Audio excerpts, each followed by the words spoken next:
Hello mga beshi, buhay nanay, time check 3 AM, gising na tayo, nag-umpisa na tayo magluto. Ayan, nagisa na tayo ng bawang sibuyas sa butter ang ginamit ko dyan mga besha, bawang sibuyas hanggang sa mahilo sila, ay charot, hindi, hanggang sa halo lang, mix lang hanggang sa lumabas ang mabangong amoy ng sibuyas at bawang. Ayan, talagang halo lang mga besh, ganyan. Tapos, lalagay natin dyan yung chicken na pinrito ko kagabi. Kagabi pa lang pinrito ko na yan. Ayan, nilagyan ko muna siya dyan ng tomato paste. Yan ang nagpapasarap dyan. Tomato paste. Ayan. Actually, inimbento ko lang yung luto na yan kasi nagsasawa na ako sa araw-araw na luto.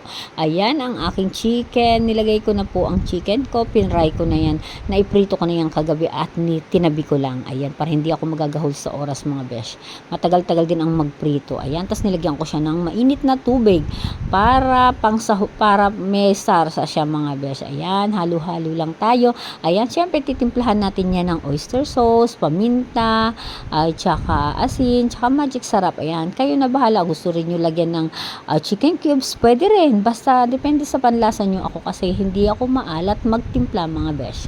Ayan, tapos yan, titikman na natin. Yan, luto na yan mga besh kasi actually luto naman na yan chicken ko kasi pinirito ko na yan. Ayan mga besh, maganda rin yan. Lagyan mo ng patatas at saka ng carrots mga beshi. Ayan ang aming ulam for today at magluluto na lang tayo ng gulay. Ayan lang ang ulam namin today.